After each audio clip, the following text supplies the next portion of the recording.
contradictorio con lo que necesitamos para el futuro. Por eso la reforma del presidencialismo es solo una parte de la reforma mucho más amplia que se requiere en nuestro país, que es una reforma constitucional, política, social y también económica. Gracias.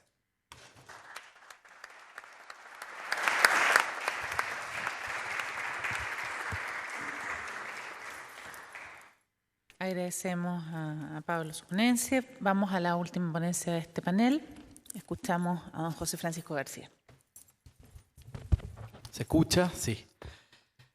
Bueno, le agradezco la invitación a la Universidad Mayor, felicitar la creación del nuevo centro, me sumo a las palabras de Pablo. En realidad hay universidades, muchas universidades privadas que están generando estos centros, algunos de estudio en justicia constitucional, otros dedicados a los temas constitucionales.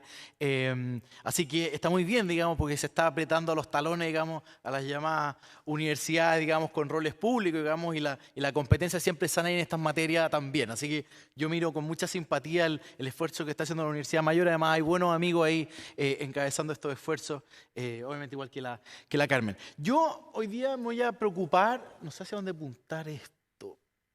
Digamos que es así, ya. No sé si alguien me puede ayudar con esto. ¿Perdón? Ahí está abajo. Pero quizás ustedes podrían ayudar. A lo mejor me puedes ayudar, sería pero buenísimo. Es un joven investigador.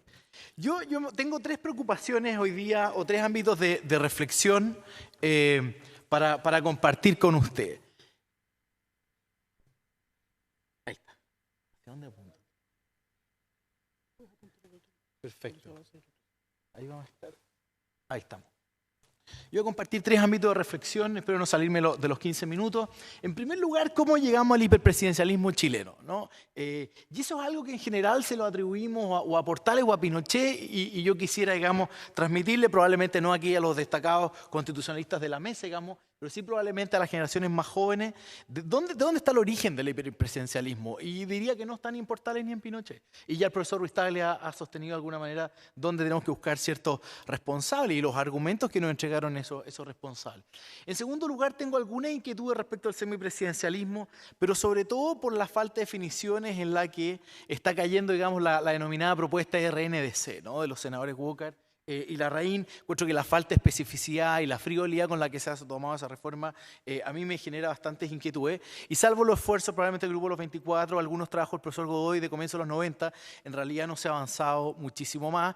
Y eso es mucho decir, digamos, sobre todo porque Ignacio Walker tiene su PhD en una prestigiosa universidad, digamos, en ciencia política, y uno esperaría bastante más carne, digamos, en buen chileno respecto de detalles específicos de la propuesta. Y finalmente, algunos lineamientos que yo estimo podemos poner arriba de la mesa en materia de reforma del presidencialismo y en materia del equilibrio con el Congreso Nacional. Debo confesar que estoy impresionado, digamos, con la cercanía de algunas propuestas del profesor Ruiz Tagle, sin haber todavía leído su informe privatizado, digamos. Lo cual no sé si nos hace a nosotros más progresistas o el profesor Ruiz Tagle más conservador, digamos, eso lo van a tener que definir usted. En primer lugar, respecto al hiperpresidencialismo chileno, si nosotros, antes de entrar al hiperpresidencialismo, presidencialismo reforzado, presidencialismo cesarista, como también se ha dicho, imperial, nosotros analizamos dónde está el presidencialismo en el mundo, lo que nosotros podemos ver es, bueno, obviamente está principalmente en nuestro continente, en algunos países de África, algo en Medio Oriente y en el sudeste asiático. En realidad el presidencialismo no estamos tan solos.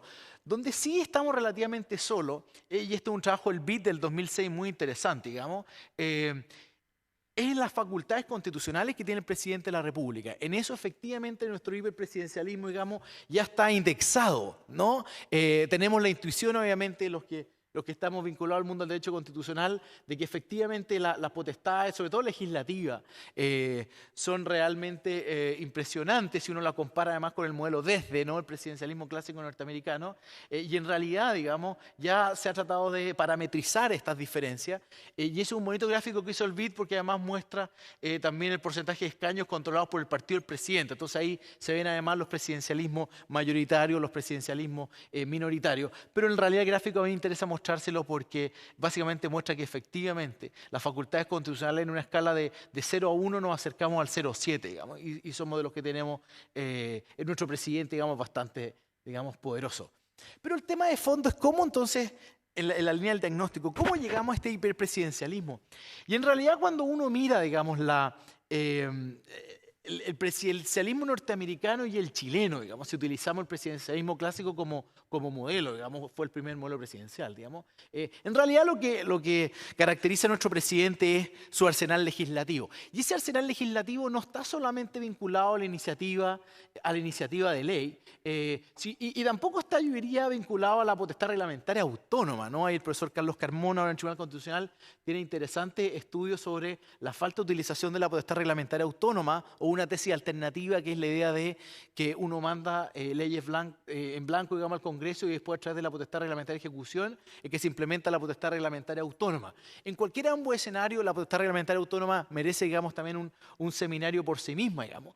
Pero cuando uno analiza qué fue, digamos, lo que pasó entre la Constitución del 25 y la Constitución del 80, en realidad uno ve presidentes desde, probablemente el presidente Ríos, digamos, muy preocupados con los poderes que tenía el Congreso, digamos, y la mala utilización de sus poderes legislativos, digamos. Y eso fue derivando en un conjunto de instituciones, como la iniciativa legislativa exclusiva en materia de gasto, que es probablemente definitorio. O sea, si uno dijera por qué nuestro país es hiperpresidencialismo, uno en realidad tiene que irse a la iniciativa legislativa exclusiva. Ahí está realmente todo el poder concentrado. Y de nuevo, citando al profesor Carmona, él tiene muy buena estadística en esto. Si uno analiza la actividad legislativa de los últimos 20 años, ¿qué es lo que se va a encontrar? De los proyectos de ley que ingresaron al Congreso, ¿cuál es como dicen los norteamericanos, el pie chart? ¿Cómo digamos, la torta se divide entre los proyectos de ley presentados, digamos, mensajes o mociones, y con las leyes finalmente promulgadas? Más o menos las estadísticas no las recuerdo de manera perfecta, pero es más o menos así. Un 95% son mensajes presidenciales, un 4% son mociones parlamentarias con gran respaldo del Ejecutivo porque son de parlamentarios oficialistas, y un 1% son proyectos aprobados ingresados y finalmente aprobados que provinieron de mociones parlamentarias de parlamentarios de oposición. Entonces, y si uno analiza básicamente estos temas, uno ve que probablemente el grueso de la discusión se centra en la iniciativa legislativa exclusiva en materia de gasto, que es lo que la define. En materia de urgencia, en materia de ideas matrices, la idea matrices es una tremenda institución que generalmente es muy poco valorada. Y básicamente yo los invitaría a leer este debate que empieza en los años 43 con el presidente Ríos y continúa hasta la gran reforma constitucional del año 70, donde yo diría que no quiero avanzar, digamos, rápido en esto, pero yo de verdad le diría que esos dos libros, donde está el presidente Frei Montalva y los que yo diría sus constitucionalistas, así como los Frei Montalva Boys, más el libro del profesor Piedrabuena, digamos, ambos específicamente tratan la reforma constitucional de 1970, aún encuentra una riqueza respecto de la crítica de los presidencialistas, digamos, respecto de alguna manera la salida de madre del Congreso en los últimos 30 o 40 años previos a la reforma constitucional del 70, que es muy interesante.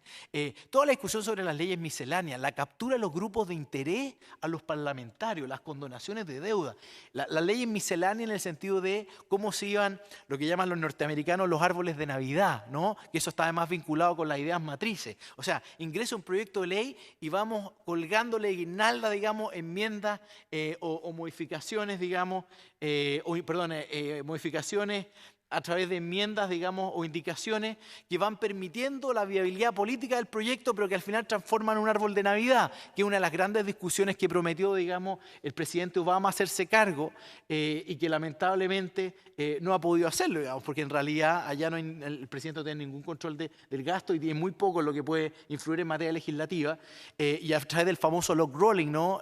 El intercambio de votos entre los parlamentarios, que acá ocurre de una manera bastante similar, pero el log rolling, digamos, se da más bien entre el Ejecutivo y el Congreso, digamos. En Estados Unidos forma estos verdaderos árboles de Navidad y donde uno va a meter distintos tipos de subsidios, rebajas tributarias, creación de monumentos, en fin, pero la idea matriz del proyecto se pierde completamente y el artículo 69 de nuestra Constitución de alguna manera recoge esa lógica de grupos de intereses, ¿no? Y es bien interesante. Y uno lee, digamos, a los constitucionalistas del presidente Frei Montalva y lo que él mismo escribía, digamos.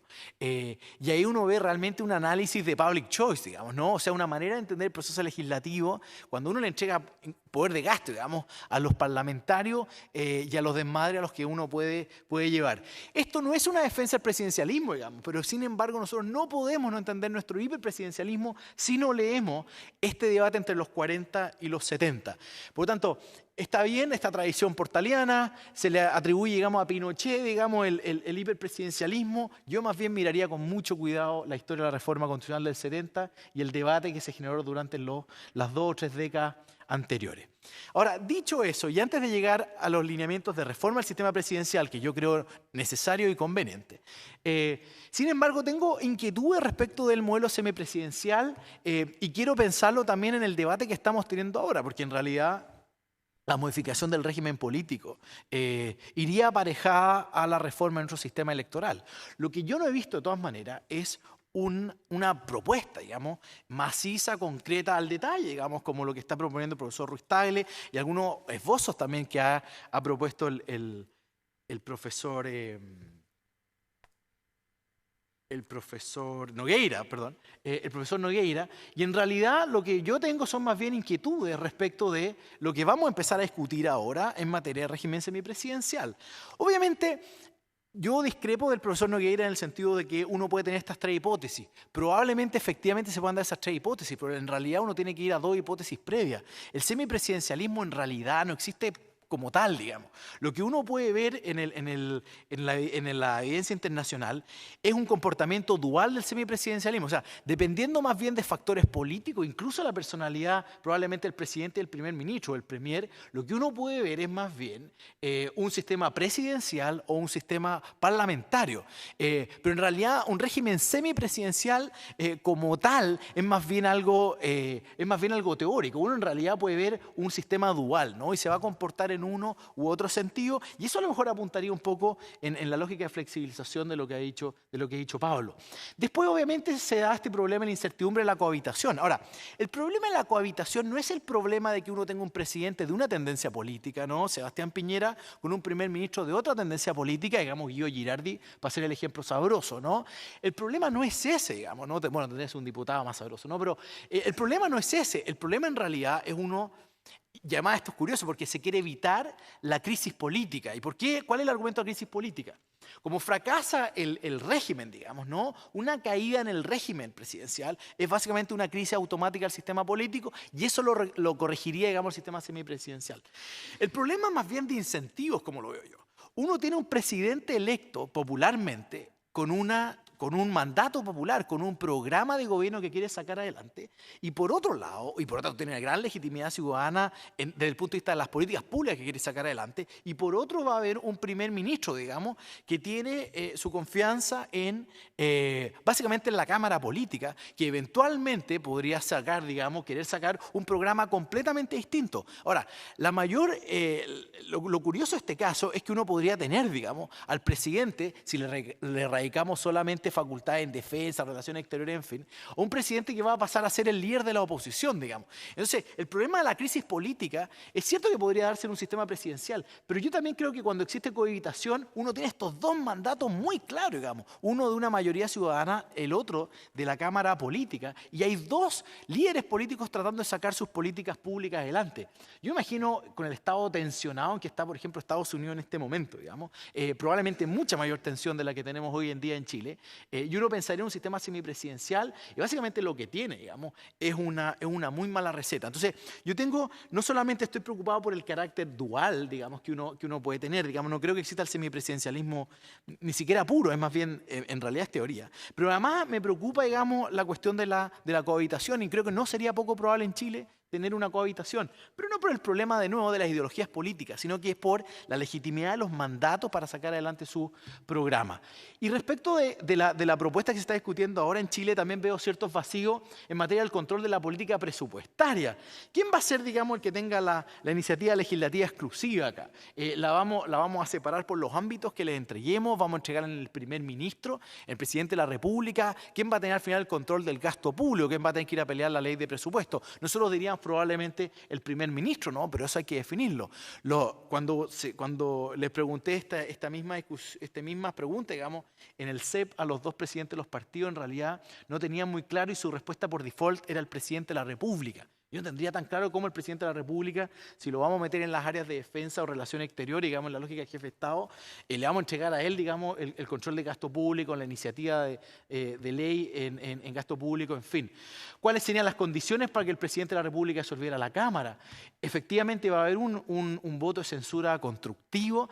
Muchas de esas cuestiones yo las echo de menos en el debate que estamos teniendo y algunas de estas cuestiones las ha respondido, digamos, el profesor Nogueira, y a mí me gustaría que ojalá las respondieran también quienes están, digamos, detrás de la reforma en concreto que estamos pensando para Chile en este momento. Pero así como está, y esta sería una propuesta, digamos, que tiene respaldo político transversal, yo la veo con bastante poco sustento. Aunque se diga que sea solamente una propuesta intelectual, en el detalle, digamos, yo querría tener la respuesta a las preguntas, digamos, difíciles, ¿no? Ahora, desde la perspectiva de alineamiento reforma, el debate suele centrarse en cómo uno logra un equilibrio con el Congreso Nacional. Yo diría que el equilibrio tenemos que lograrlo en 4 líneas diferentes. Digamos, la transferencia de poder no es solamente respecto del poder, sino que también es respecto de la devolución que llaman los ingleses a los gobiernos regionales y locales, la devolución a la ciudadanía, lo que se discutió en el primer panel en materia de participación. Y otra línea que a mí me parece interesante es una cierta, digamos, transferencia a las agencias regulatorias independientes, que es un fenómeno más bien norteamericano como respuesta a un presidencialismo que ya ellos consideran fuerte. Déjeme tirar algunas ideas en estas materias para terminar y generar, digamos, las preguntas, digamos, y debate que viene. En primer lugar, en materia de equilibrio con el Congreso, yo estoy de acuerdo, digamos, en que hay que revisar el régimen de urgencia. Probablemente uno pueda volver a un esquema mixto, digamos, donde el presidente pida algún tipo de urgencia y después sea en el legislativo donde se califique esa urgencia, digamos, y se le clasifique, por así decirlo. Yo también creo que parece bastante radical, pero yo no encontraría nada de radical, digamos, limitar la iniciativa de ley del presidente de la República solamente a las cuestiones que hoy día tiene iniciativa legislativa exclusiva, y estaría de acuerdo con el profesor Rustagle que además esas podrían ser revisadas en el artículo 65, digamos. También yo pensaría en avanzar, digamos, en mayor consentimiento del Senado en nombramiento de embajadores, de órganos regulatorios colegiados, en la lógica que les voy a transmitir ahora, de otras altas autoridades. Yo creo que hay autoridades, digamos, de la administración que están pasando ahora por la alta dirección pública, que es solamente un headhunter, digamos, de búsqueda de buenos profesionales, pero en ningún caso, digamos, nos creamos el cuento de que es un neutralizador político. Eso no es así, digamos. Tampoco creo que fue pensado así. Y por lo tanto no hemos avanzado hacia el servicio civil inglés o no hemos avanzado, digamos, hacia la reforma de Estado, digamos, de carrera civil que se hizo en Nueva Zelanda, que se mira con mucha simpatía acá en Chile. Pero uno podría pensar que alguna alta autoridad del Ejecutivo podrían pasar por el consentimiento del Senado. Esta práctica incluso llega a los secretarios de Estado en Estados Unidos y en realidad yo he presenciado algunas de estas en televisión, básicamente cuando me tocó estar allá por estudios doctorales, digamos, y en realidad el Senado vetaba, por así decirlo, hacía recomendación al presidente de manera muy prudente y en casos que eran realmente escandalosos. Básicamente problemas de impuestos o problemas, digamos, de quiebra fraudulenta, cosas así, digamos, para evitar que el secretario de Comercio, digamos, del Tesoro fuera un tipo que ya tenía problemas, digamos, con el IRS, con el impuesto interno de allá, que sería bastante dramático, con el ministro de Hacienda hubiera estado metido en algún fraude tributario, digamos, ¿no? Pero en realidad se utilizaba con bastante diferencia respecto al presidente. Es cierto que en algunos casos, y para el lamento de nuestro pobre Arturo Valenzuela, digamos, se utiliza esta técnica así para paralizar un poco y como medida de presión. Pero en realidad uno podría pensar, digamos, si tiene sentido incluir más al Senado en estos nombramientos y si ahí hay un control interesante. Estoy completamente de acuerdo con Pablo en la creación de un staff legislativo, o sea, eso realmente falta. Cualquiera de ustedes que haya una discusión, no solamente la ley de presupuesto, que probablemente es la más técnica, pero cualquier proyecto de ley, uno ve, digamos, el ministro o el subsecretario, un jefe jefe de servicio con 4 o 5 asesores, cada uno especializado en 2 o 3 artículos de los proyectos de ley, y al frente los parlamentarios que con mucha suerte tienen un asesor legislativo y ahí con mucha más suerte tienen algún centro de estudio detrás. Pero mucho más allá que eso, digamos, la simetría, digamos, la discusión del proyecto de ley es realmente increíble, y cualquiera de ustedes que haya una comisión de la Cámara o del Senado ve, digamos, que esa simetría le hace mal al país, digamos, y a esta idea de democracia deliberativa, ¿no? Y en tercer lugar, bueno, y finalmente, todo este debate que tenemos sobre los parlamentarios ministros, digamos, es algo que yo creo que tenemos que revisar nuevamente. O sea, la idea de que el presidente esté buscando un ministro en el Congreso, eso también genera incentivos dentro del sistema político y obviamente debilita el Congreso. Avanzo rápido, en segundo lugar, en lo que he llamado la devolución institucional. O sea, esta es la devolución y un poco lo que se está discutiendo ahora, la transferencia de potestades a los gobiernos regionales y locales.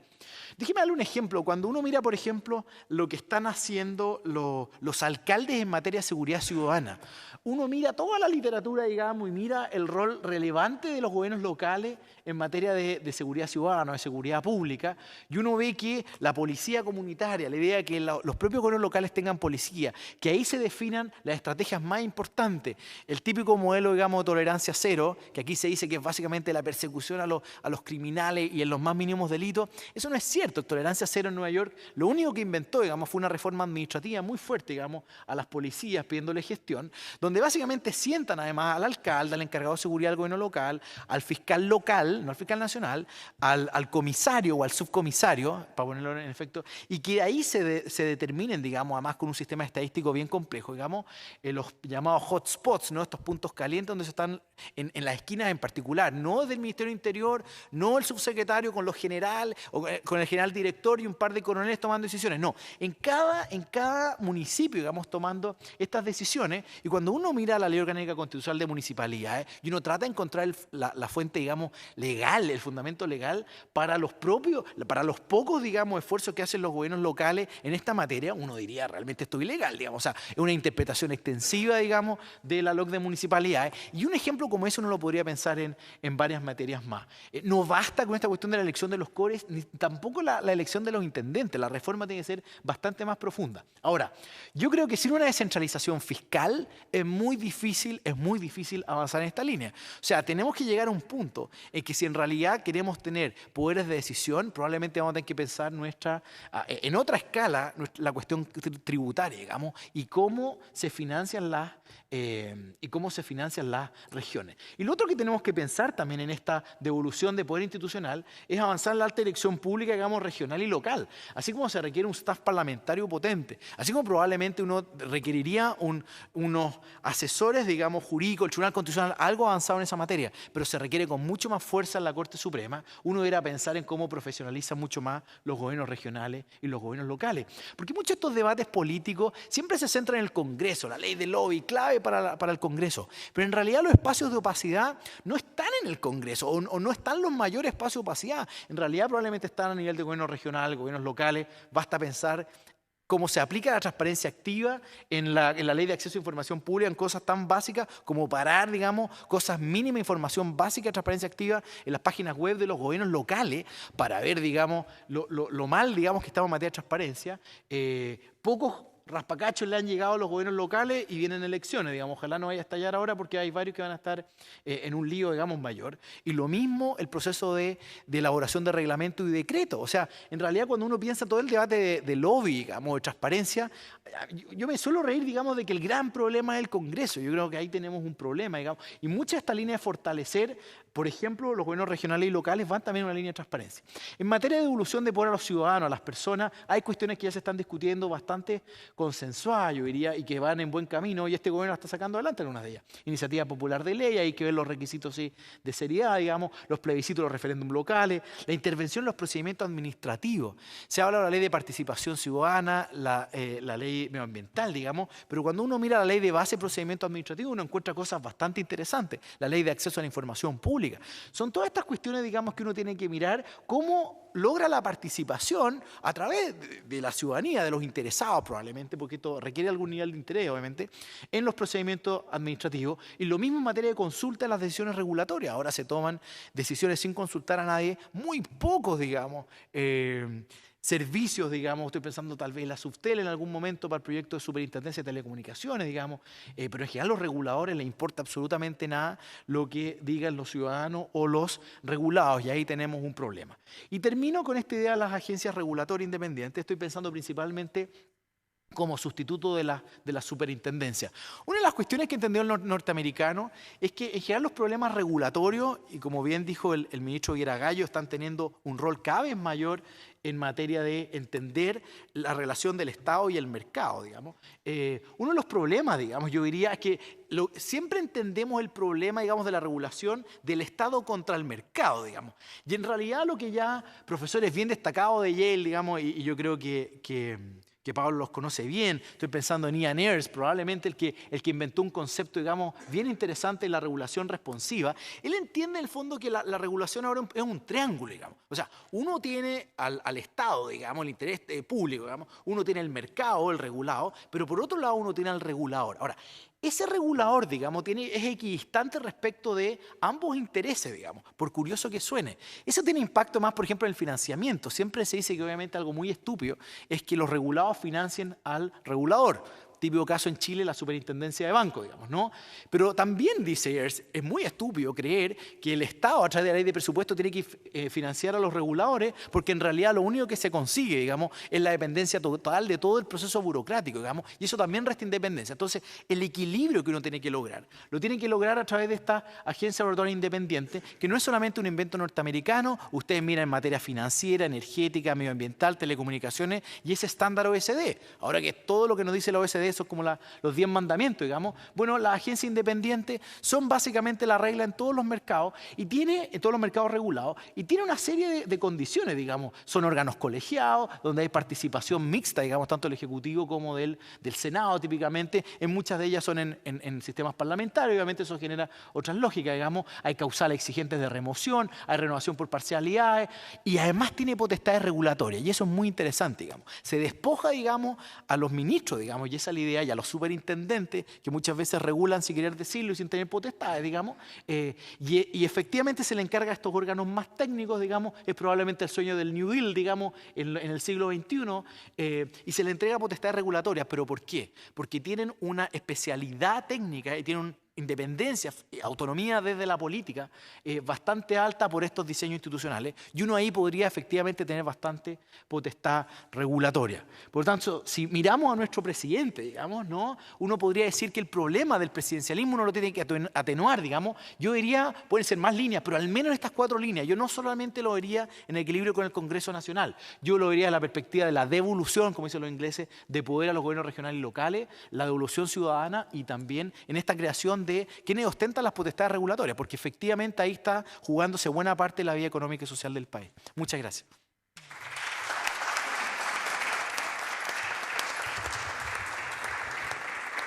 Agradecemos a José Francisco y a todos los que han participado en este panel.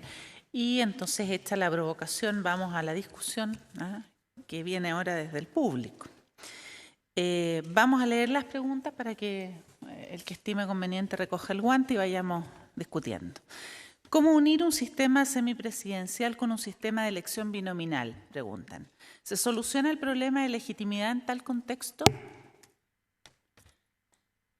Otra, dice, en relación con la actual duración del periodo presidencial, ¿es necesario complementar un periodo más extenso o bien mantenerlo, agregando la posibilidad de reelección? Ello en relación con la capacidad real de implementación o desarrollo de políticas públicas de Estado responsables, con el afán de evitar políticas de corto plazo o efectistas, tendientes solo a buscar apoyo ciudadano de cara a un mero proceso electoral. Otra pregunta general para el panel. Luego de ciertos hechos, tal como la sentencia del Tribunal Constitucional 2025 sobre el postnatal, que puso sobre la mesa el tema relativo a las atribuciones del Congreso respecto a las del Ejecutivo. Respecto a lo último, ¿creen ustedes que en materia de gasto público debería el Congreso tener mayores atribuciones, dejando de ser una atribución exclusiva del presidente, teniendo en consideración la diferencia o las condiciones que motivaron esta facultad exclusiva en esta materia? Otra pregunta. ¿Consideran ustedes una alternativa viable la iniciativa de algunos parlamentarios la creación del cargo de vicepresidente de la República por elección directa, con facultades exclusivas en relación a la administración regional del país, como una medida de la descentralización y al régimen presidencialista? Otra pregunta dice, ¿qué finalmente sucede con la potestad reglamentaria autónoma en relación con el artículo 63, número 20 de la Carta Fundamental? Doña Zoila Novoa de Perú pregunta, si el semipresidencialismo tiene tantas bondades, ¿qué es lo que impide que se instaure en nuestros países? Y finalmente, una que me parece que es una pregunta para todos. Dice, me parece que se ha soslayado el fondo de la cuestión. ¿Para qué una u otra posibilidad de forma de gobierno? Si el problema chileno es superar la extrema pobreza y acercarnos al desarrollo integral, que es más que ingreso per cápita,